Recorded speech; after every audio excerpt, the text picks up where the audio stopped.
Assalamualaikum warahmatullahi wabarakatuh. Halo semuanya. Pada pertemuan kali ini, pada pertemuan keempat, kami dari kelompok E3 akan menyampaikan materi yang telah kami buat, yaitu indera penciuman dan indera pengecapan. Pada pertemuan kali ini, kami dari kelompok 3 yang beranggotakan Koni Rofiko dengan NIM 203021, Mira Aulia Puspita 203023, Miranti Ramadhani 203024, Deliza Febrianti 203057, dan saya sendiri Widya Maharani dengan NIM 203097, dan yang terakhir adalah Najwa Ramadapi dengan NIM 203131. Pada pertemuan kali ini, materi pertamanya akan saya sampaikan sendiri, yaitu tentang anatomi dan fisiologi indera penciuman. Sebenarnya indera penciuman merupakan salah satu dari 5 indera yang dimiliki oleh manusia, sebagai bagian dari sistem panca indera manusia. Indera penciuman berperan untuk mendeteksi bau atau aroma. Kemampuan menghirup ini dapat terganggu jika indera penciuman tidak kita jaga dengan baik. Setiap benda, makanan, atau gas di sekitar kita memiliki struktur kimia yang unik. Ketika zat kimia dari benda-benda tersebut terhirup atau tercium, sel saraf sensoris khusus di dalam hidung yang disebut sel olfaktoria akan mendeteksinya. Setelah itu, sel saraf pada hidung akan meneruskan sinyal rangsangan bau ke otak untuk diinterpretasikan. Melalui proses inilah kita dapat mencium bau atau aroma sesuatu seperti bau harum, bau wangi, busuk, ataupun hal lainnya. Selanjutnya saya akan menjelaskan tentang saraf pada indera penciuman. Saraf sensorik penciuman disebut dengan saraf olfaktori. Saraf ini berasal dari ujung-ujung saraf olfaktori di membran atas rongga nasal yang berada pada konka nasal superior. Pada setiap sisi septum nasal, saraf melalui lamina cribriformis tulang etmoid ke bulbus olfaktorius, di mana saraf ini saling berhubungan dan bersinaps. Di rongga hidung bagian atas terdapat sel-sel reseptor pembau dan timbul bersama dengan rambut-rambut halus pada selaput lendir sehingga dapat membau dengan baik. Kita akan melanjutkan membacakan hasil diskusi kami mengenai gangguan pada penciuman.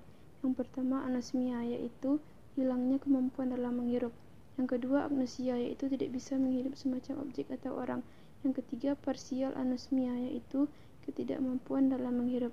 Yang keempat, hiposmia, penurunan kemampuan dalam menghidu. Yang kelima, disosmia, yaitu persepsi bau yang salah.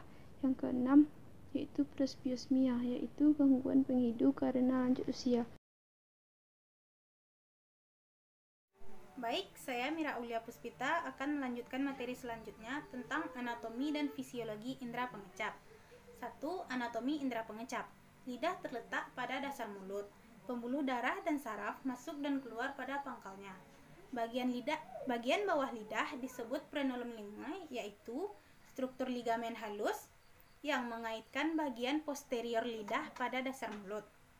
Lidah sebagian besar terdiri dari 2 kelompok otot, yaitu otot intrinsik yang melakukan semua gerakan halus dan otot ekstrinsik untuk mengaitkan lidah pada bagian sekitarnya, melakukan gerakan-gerakan kasar dan untuk mendorong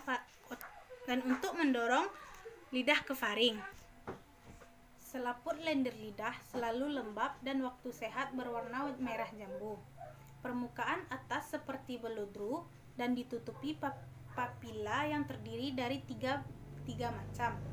Yang pertama, papila circumvallata. Ada 3 hingga 12 dari jenis ini yang terletak pada bagian-bagian dasar lidah. Papila ini adalah papila terbesar dan masing-masing dikelilingi lekukan seperti parit. Yang kedua, ada papila fungiformis, menyebar pada permukaan ujung dan sisi lidah dan membentuk jamur. Dan yang ketiga, ada papila foliformis, yaitu yang terbanyak dan menyebar pada seluruh permukaan lidah. Yang kedua, tentang sensasi pengecapan utama. Pengecapan terutama berhubungan dengan fungsi dari kuncup rasa atau taste bud yang terdapat di dalam mulut.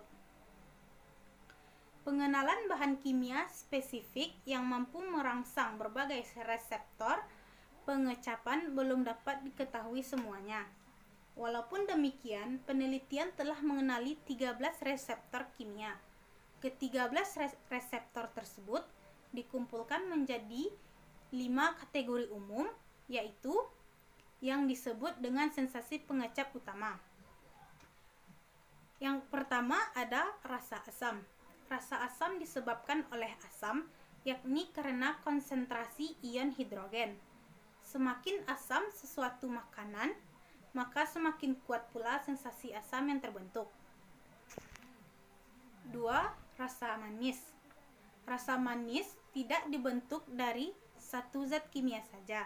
Beberapa zat kimia yang menyebabkan rasa manis mencakup gula, glikol, alkohol, aldehid, keton, amida, ester, asam amino, protein, asam sulfanat, asam halogenasi, dan asam-asam organik dari timah dan berilium. 3. Ada rasa asin. Rasa asin disebabkan dari garam yang terionisasi, terutama karena konsentrasi ion natrium. 4. Ada rasa pahit. Rasa pahit hampir seluruhnya disebabkan oleh substansi organik. Golongan substansi organik tersebut yaitu substansi organik rantai panjang yang mengandung nitrogen dan substansi organik alkaloid. 5. Ada rasa umami. Rasa umami adalah rasa kecap yang menyenangkan secara kualitatif. Didapatkan dari makanan yang mengandung glutamat seperti pada ekstrak daging dan keju lama. Selanjutnya, transmisi sinyal pengecap ke sistem saraf pusat. Sinyal pengecap dari dasar lidah dan faring ditransmisikan oleh nervus vagus dan diteruskan juga ke tractus solitarius. Dari tractus solitarius, sebagian besar impuls pengecapan kemudian ditransmisikan ke batang otak itu sendiri, ke nucleus salivatorius inferior dan superior, dan akan mentransmisikan sinyal ke glandula submandibularis, sublingualis, dan parotis untuk mengendalikan sekresi saliva. Saya akan menjelaskan tentang sel saraf pengecap. Peneliti telah menggali 13 reseptor kimia yang ada pada sel pengecap yang kemudian dikategorikan menjadi 5 yang paling umum, yaitu asin, asam, manis, pahit, dan umami. Kemudian taste bud merupakan alat untuk pengecap rasa. Taste bud terdiri atau kurang lebih dari 4 epitel yang termodifikasi. Beberapa di antaranya yaitu sel penyokong dan yang lain disebut sel pengecap. Ujung-ujung luar sel pengecap tersusun di sekitar pori-pori pengecap yang sangat kecil. Kemudian ada sel-sel rambut pengecap atau mikrofili yang akan keluar menuju pori-pori pengecap untuk mendekati rongga mulut. Mikrofili di permukaan merupakan reseptor indera pengecap. Ditemukan di 3 papila lidah. Ada yang terletak mengelilingi di papila circumvallata. Ada beberapa taste bud lain terletak di papila fungiformis di atas interior lidah. Dan ada beberapa taste bud yang terletak di palatum, pilar tonsil, epilogus, dan esophagus proksimal. Orang dewasa terdapat 3.000 sampai 10.000 taste bud dan bertambahnya usia fungsinya akan semakin menurun. Gangguan yang terjadi pada indera pengecap. Organ yang berfungsi sebagai indera pengecap adalah lidah. Kita dapat merasakan rasa makanan yang enak, minuman yang segar karena memiliki kemampuan untuk mengecap.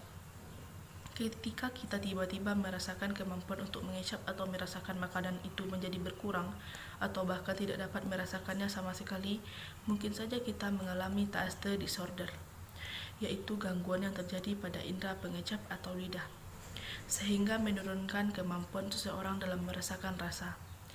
Gangguan indera pengecap terbagi menjadi beberapa kelompok, diantaranya yaitu yang pertama, hipogeusia, yaitu penurunan kemampuan untuk merasakan berbagai rasa. Seseorang mengalami gangguan ini masih bisa merasakan makanan, tetapi kepekaannya berkurang. Yang kedua adalah ageusia, yaitu kondisi di mana seseorang tidak bisa merasakan rasa apapun dari makanan yang dimakannya. Namun kondisi ini masih saja jarang terjadi. Yang ketiga yaitu dysgeusia, adalah suatu kondisi di mana lidah merasakan rasa busuk, asin, sensasi rasa tengik, atau logam yang bertahan dalam mulut. Dysgeusia terkadang disertai dengan sindrom mulut terbakar, suatu kondisi di mana seseorang mengalami sensasi terbakar yang menyakitkan di mulut.